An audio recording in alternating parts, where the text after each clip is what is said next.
하나님 말씀은 구약성경 욥기 20장 1절에서 3절까지입니다.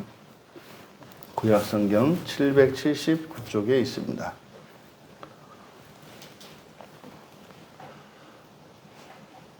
욥기 20장 1절에서 3절까지 말씀을 우리 함께 읽겠습니다. 나아마 사람 소발이 대답하여 이르되 그러므로 내 초조한 마음이 나로 하여금 대답하게 하나니 이는 내 중심이 조급함이니라. 내가 나를 부끄럽게 하는 책망을 들었으므로 나의 슬기로운 마음이 나로 하여금 대답하게 하는구나. 아멘. 감정과 영혼이라는 제목으로 말씀의 은혜를 나누고자 합니다. 이제 욥의 대답에 이제 두 번째로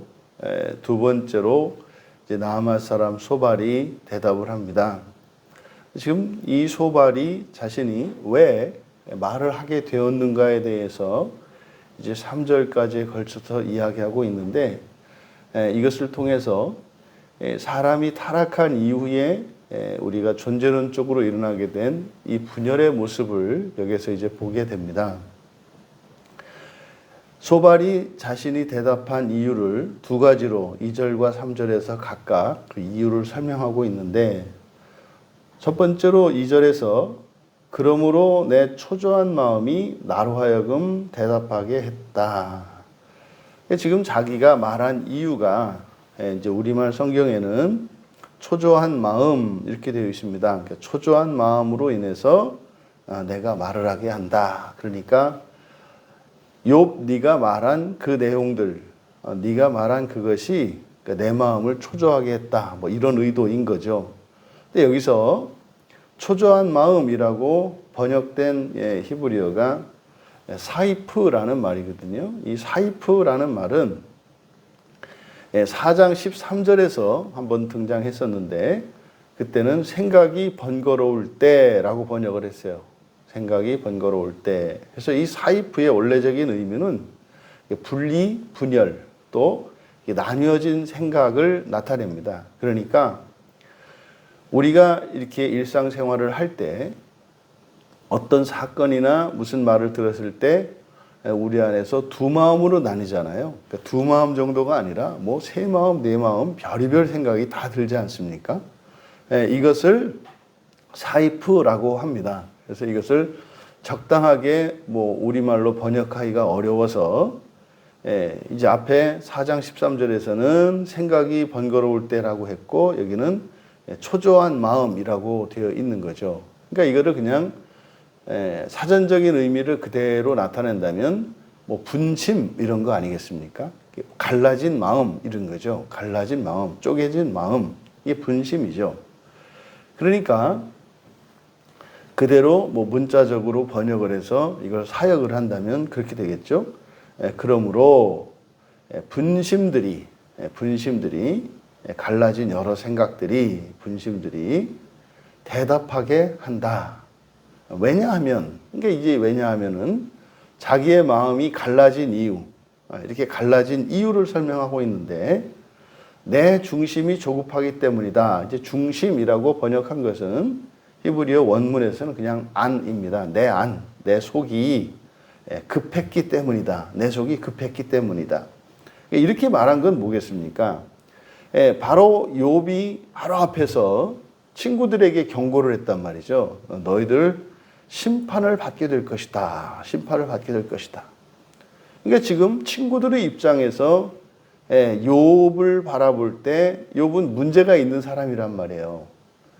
욥이 문제가 있는 사람으로 이들이 보게 된 것은 뭡니까? 지금 당장의 욥의 처지란 말이죠. 이거는 거의 하나님으로부터 천벌을 받고 있는 것 같은 상황이에요. 자식들도 다 죽어나갔죠. 그 많던 재산이 하루아침에 다 날아가 버렸죠. 건강도 잃어버렸죠. 건강뿐입니까? 그 몸에 얻은 이 질병이라는 것이 뭐 나병 비스름해가지고 말이죠. 거의 천벌을 받은 것 같은, 하나님으로부터 버림받은 것 같은, 그래서 사람들로부터 버림받고, 그러니까 완전히 정말 이 세상 가운데서 가장 비참한 존재로 되어진 것은 이런 일은 일어날 수가 없는 건데 이런 일이 일어나는 것은 뭐예요? 하나님으로부터 벌을 받았다고 이들은 확신하고 있는 거죠. 그래서 이 욥을 뭐 범죄한 정도가 아니라 그죠? 악인으로 규정하고 있습니다. 그런 그가 이제 이 소발과 친구들이 보기에는 오히려 정반대로 자신들을 심판하고 자신들을 정죄하는 이 말을 들었을 때, 그러니까 이거는 우리가 어떻게 이해해야 되냐면, 여러분들이 누군가를 바라보았을 때 확실히 100% 잘못된 사람이에요. 확실히 악한 사람이에요. 그래서 사람들은 뒤에서 수군거리고 뒷담을 하는데, 여러분은 용기를 내서 그 사람을 위해서 찾아가서 이야기를 해주는 거죠. 당신 이렇게 하면 안 됩니다. 이래서 회개하고 돌이켜서 하나님으로부터 은혜를 회복하세요. 뭐 이렇게 좋은 의도로 찾아가서 그것도 쉽지 않은 얘기지 않습니까? 용기를 내서 말을 했단 말이죠. 그랬더니 이제 오히려 자신들의 호의를 거절하고 자신들에게 하나님의 심판을 이야기한 거죠. 그 말을 들으니까 소발의 안에서 확 올라왔다는 얘기입니다. 그러니까 미루어 짐작컨대 이 소발이라는 사람이 상당히 다혈질인 사람이고 감정의 영향을 받는 사람인 것을 알 수 있겠다. 그러니까 이것이 지금 말은 점잖게 하고 있습니다만 사실은 이 소발이 속에서 순간적으로 이 분노가 훅 하고 치밀어 올라와서 말하지 않을 수 없었다. 도저히 참을 수 없었다. 라는 말을 이렇게 고상하게 하고 있는 겁니다. 그러니까 화내는 방식이 여러 가지가 있죠. 사람이 이렇게 거칠게 행동으로 화를 내는 방법이 있는가 하면 극도로 절제된 행동으로 말을 하는데 그 말 속에 도끼가 있는 거죠.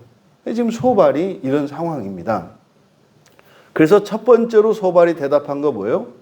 내 말을 들으니 도저히 참을 수가 없어서 이거는 참다 더 이상 참을 수 없어서 이게 이제 조급함, 내 중심이 조급함이라 한 거예요. 이거 화난 걸 말하는 거죠. 그래서 도저히 화를 참을 수가 없어서 분심이 나로 하여금 대답하게 한다.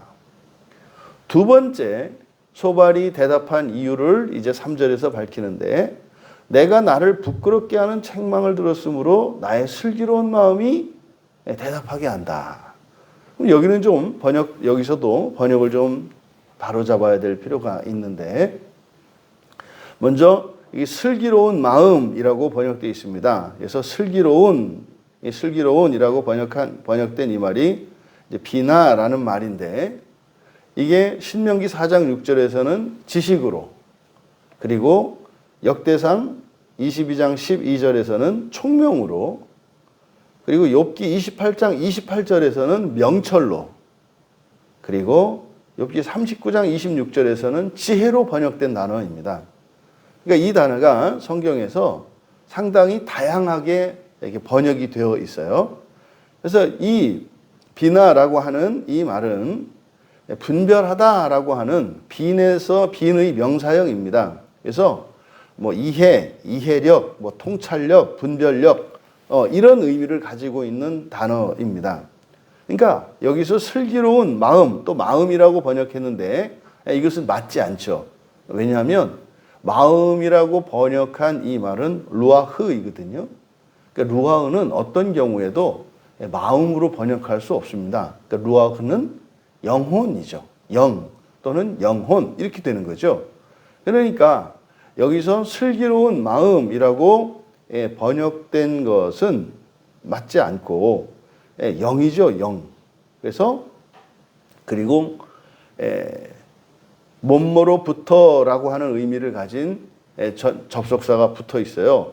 전치사가 붙어 있어요. 그래서 슬기로운 마음이 나의 슬기로운 마음이 이것을 밑줄 치시고 총명으로부터 영혼이 이렇게 번역을 하십시오. 그러니까 그대로 직역을 하면 총명으로부터 영혼이 나를 대답하게 했다. 그러니까 총명으로부터 영혼이 나를 대답하게 했다. 근데 대답한 이유는 뭐 때문이라고요? 나를 부끄럽게 하는 책망을 들었기 때문에. 그러니까 욥이 친구들에게 한 부끄럽게 하는 책망, 그러니까 이게 사실 이제 모욕하는 훈계죠. 수치심을 주는 훈계, 욥이 했던 말인데, 욥이 친구들에게 이렇게 친구들을 부끄럽게 했던 말이 뭐예요? 첫 번째가 22절에서 바로 앞에 19장 22절에서 내 살로도 부족하냐라고 하는 이 말은 배부른 동물이 음식물을 실컷 먹었을 때 포만감을 나타내는 단어라 그랬어요. 그러니까 22절의 내용은 친구들을 동물적 수준으로 끌어내리는 거죠. 그래서 그들의 하는 짓이 무정하고 무자비하다고 지적한 거예요. 22절의 내용이, 19장 22절의 내용이. 그리고 두 번째로 28절에서 우리가 그를 어떻게 칠까? 이거는 욥의 친구들이 우리죠. 그가 욥이고요. 그러니까 욥이 말하기를 너희들이 스스로 지혜가 모자라다고 하는 것을 인정하게 될 것이다 라고 얘기를 한 거죠. 그러니까 어리석다고 얘기를 한 겁니다. 28절의 내용이.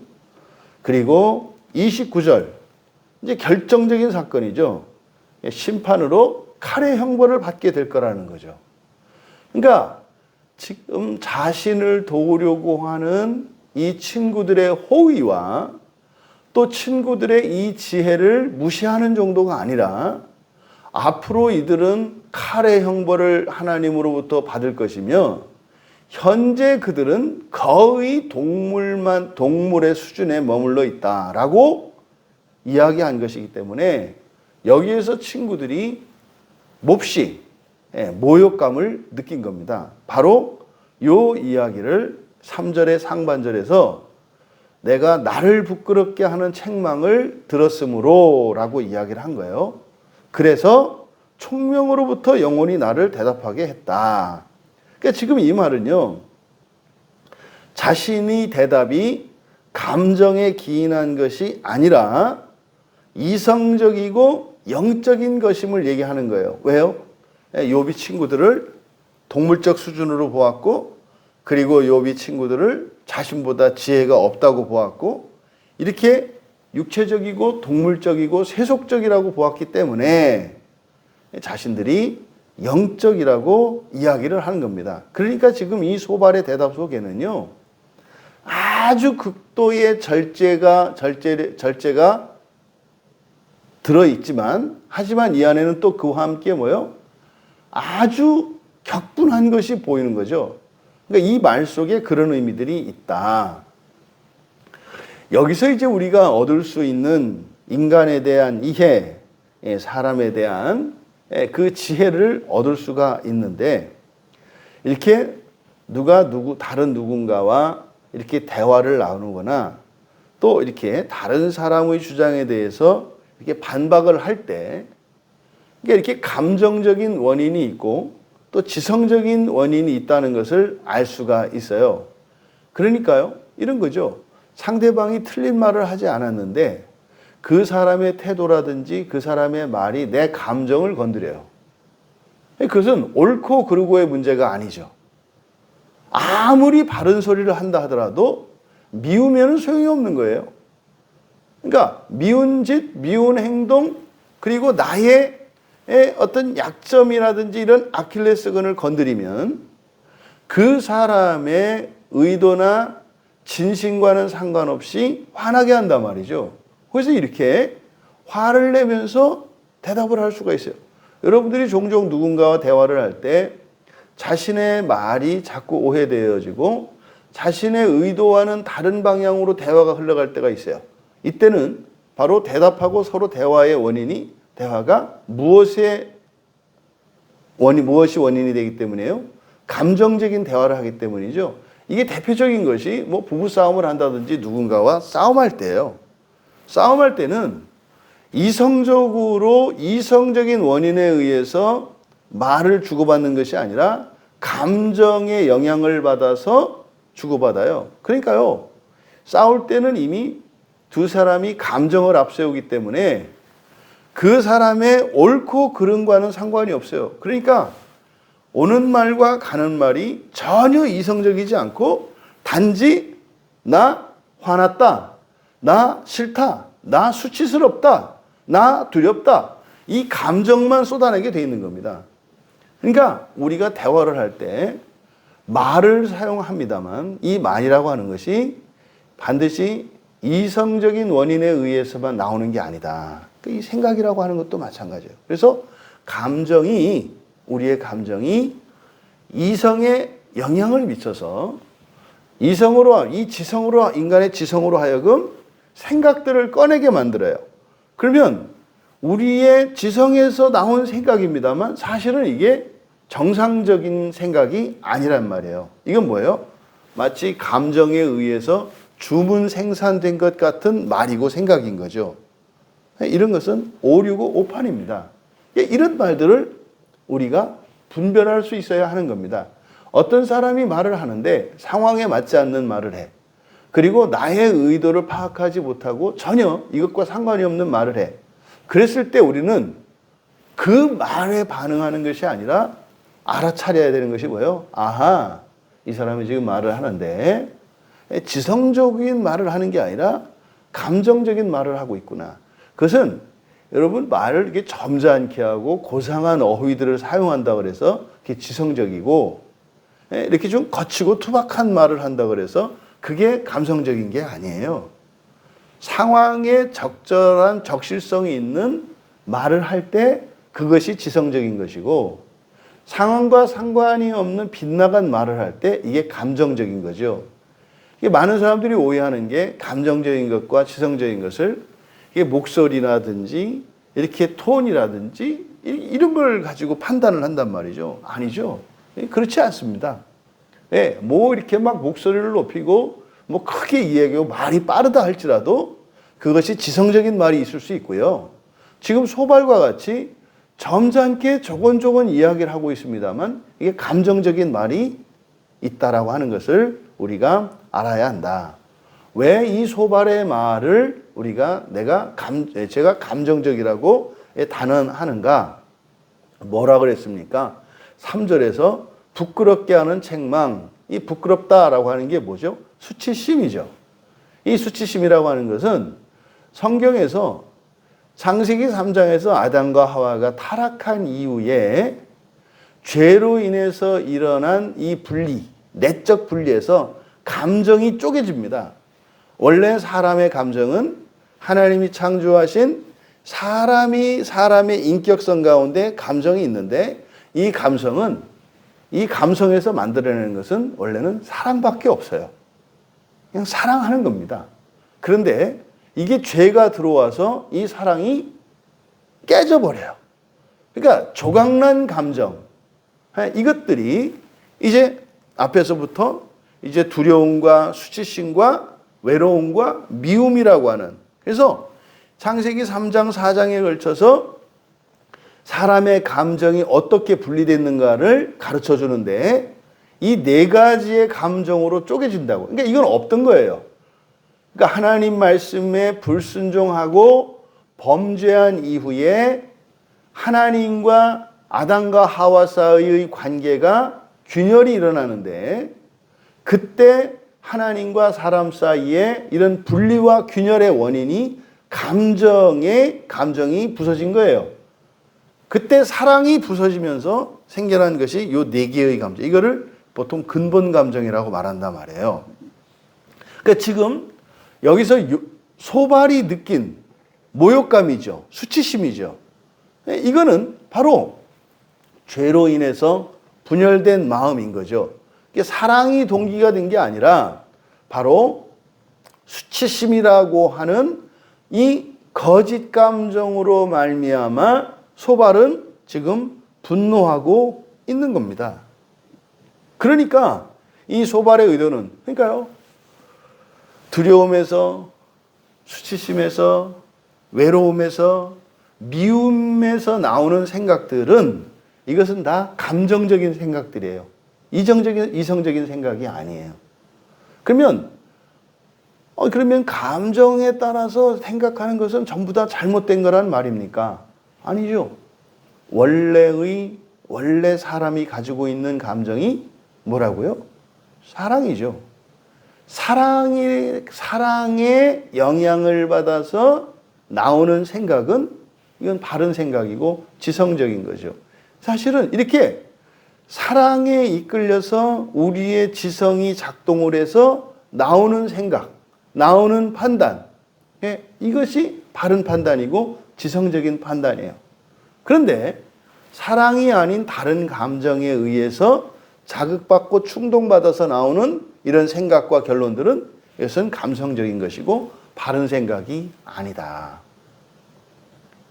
우리가 자녀들을 키우면서 자녀가 어떤 실수를 했을 때 우리가 사랑에 이끌리면 그 잘못을 통해서 교훈을 얻게 하고 그것을 통해서 우리의 자녀들이 더 잘 되도록 합니다.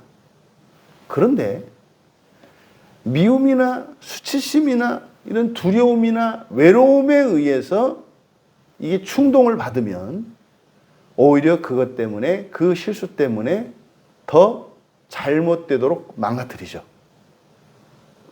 너는 애가 어떻게 이런 것도 못하니? 라든지 어떻게 사람이 돼가지고 이럴 수 있니?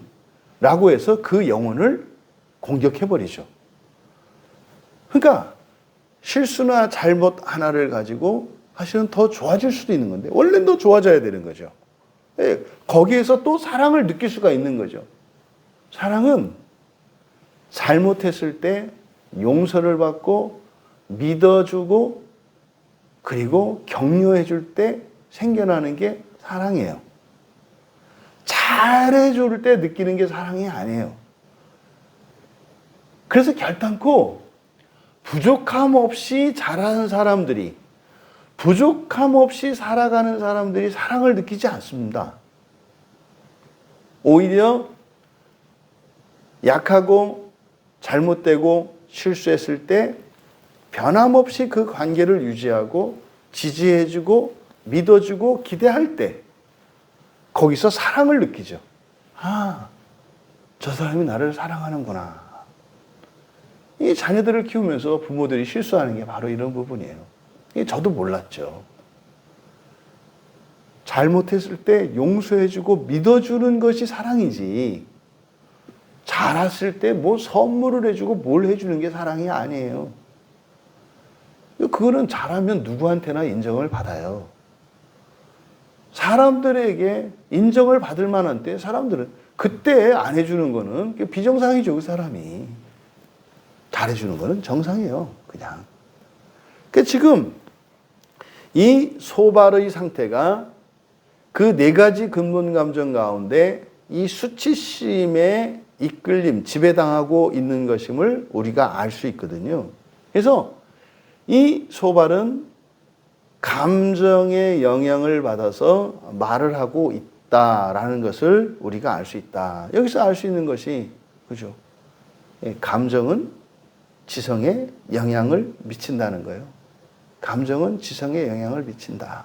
그런데 사랑으로만 사랑의 영향을 받을 때만 그것이 바른 것이고 사랑이 아닌 다른 이 근본 감정들, 이 네 가지의 근본 감정에 영향을 받았을 때는 그것은 잘못된 판단이고 무슨 말이에요?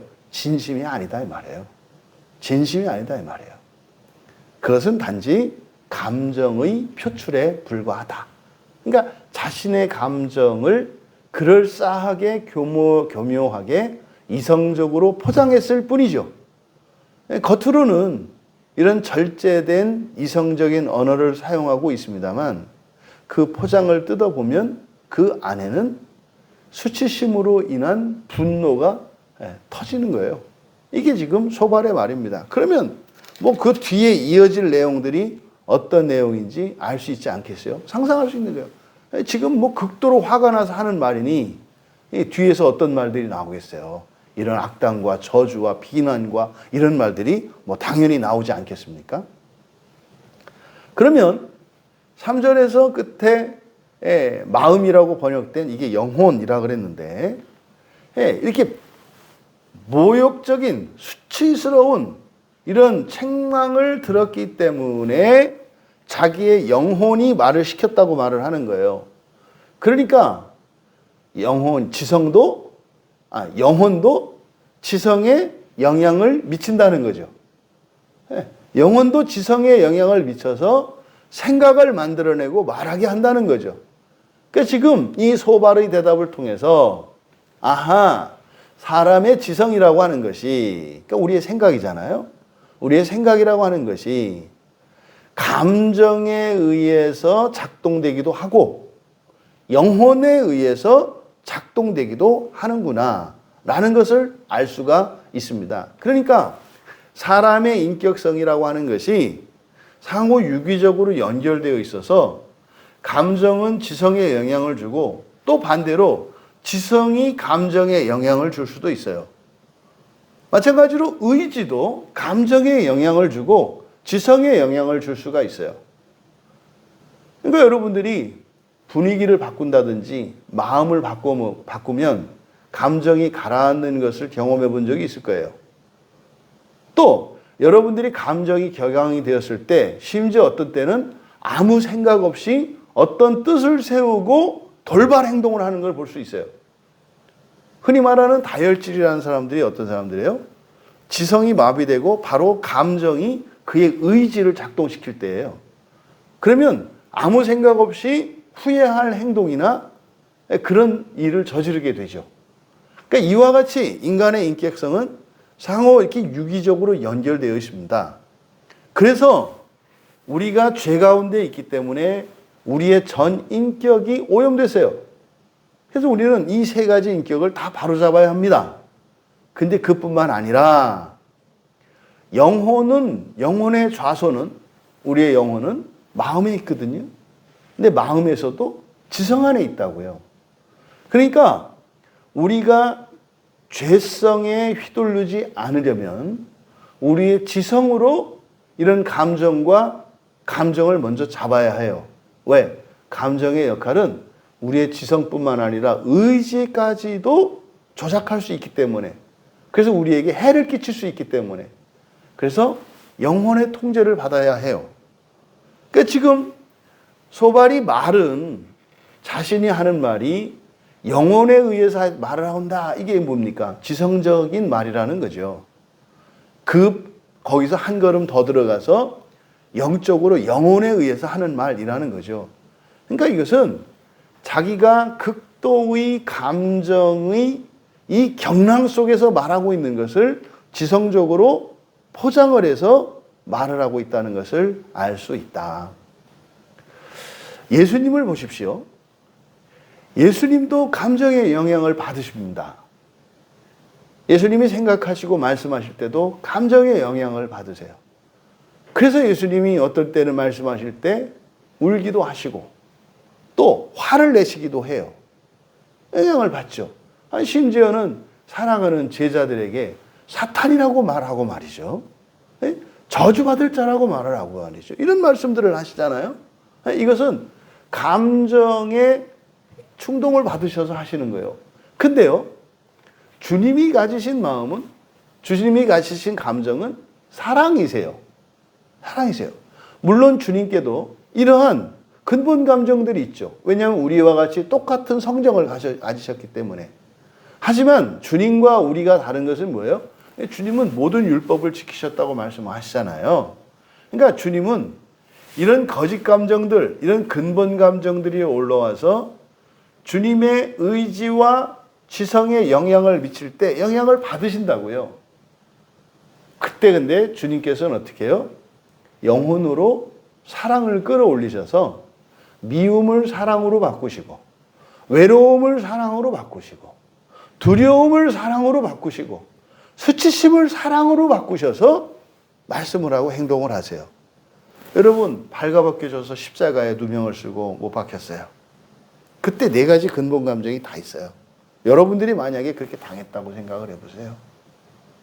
사람들에게 누명을 뒤집어 쓰고 저작거리에서 말이죠. 옷이 벗겨진 채 돌팔매질을 받고 있는 여러분 자신을 상상해 보세요. 그때 여러분이 두려움이 들지 않겠어요? 외로움이 들지 않겠어요? 사람들로부터 버림받은 여러분에게 수치심이 극도로 끌어오르지 않겠어요? 지금 나에게 돌을 던지는 저 사람들을 향한 그 미움이 극도로 치솟지 않겠어요?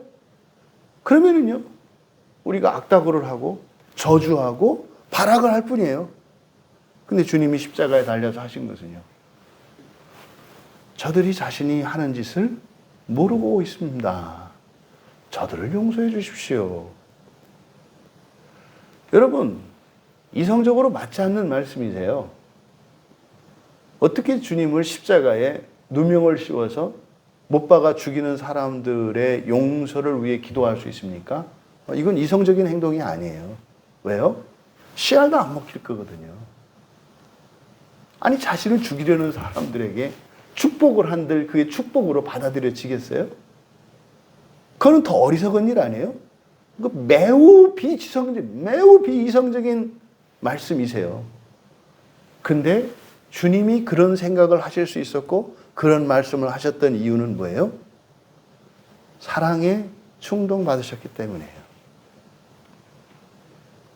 오히려 상식을 초월하는, 인간의 지성을 초월하는 생각과 행동과 말을 하시죠.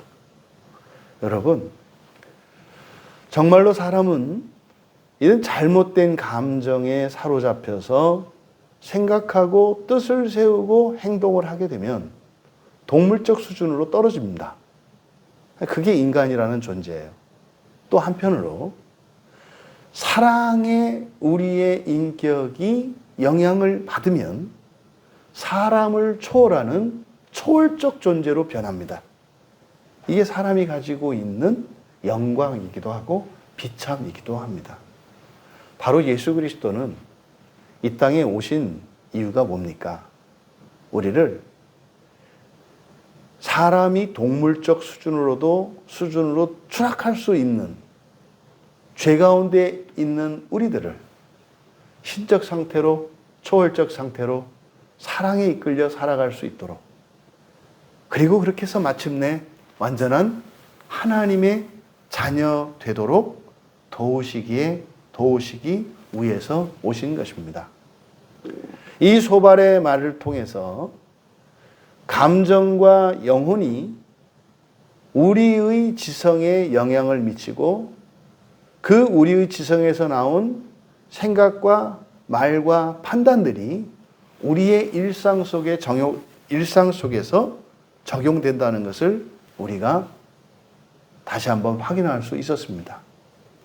오늘 하루를 살아가실 때 또 여러분의 평생이 이런 거짓 감정에 이끌리는 잘못된 판단과 잘못된 생각으로 오히려 자신을 괴롭게 하고 자신을 해치는 그런 인생이 아니라 오히려 사랑에 이끌려서 인간의 상식과 지성을 초월하는 하나님의 자녀로서의 그 영광스러운 삶을 살아가시며 그때마다 우리의 본성을 변화시켜 우리를 새롭게 하시고 거룩하게 하시는 그 하나님의 은혜가 넘치는 인생의 주인공들 다 되시기를 주님의 이름으로 축원합니다. 존귀하신 하나님, 욥과 세 친구 사이에서 일어나는 이 대화를 통해서 죄에 대한 지식과 또한 사람에 대한 지식과 또한 사탄과 하나님에 대한 지식들을 저희들이 하나하나 배워가게 됩니다. 특별히 오늘은 이 근본 감정으로 인하여 우리의 지성이 어떻게 오작동될 수 있으며 또한 우리가 영혼에 의해서 우리의 거짓 감정들이 사랑으로 승화될 수 있고 또한 우리가 이 영혼에 이끌려 우리의 지성이 판단하고 생각할 수 있다는 사실을 다시 한번 깨닫게 되었습니다. 하나님, 예수 그리스도를 믿음으로 성령이 우리 안에 내주하시며 더욱 살게 하신 그 하나님의 은혜를 또한 우리 안에 내주하시는 성령의 능력을 잊지 않고 거짓 감정에 따라 살아가는 저희가 아니라 영혼에 이끌려 사랑으로 이 세상을 살아갈 수 있도록, 그래서 우리의 삶과 존재가 날마다 거룩하여질 수 있도록 은혜를 내려 주시옵소서. 감사하며 예수님의 이름으로 기도하옵나이다.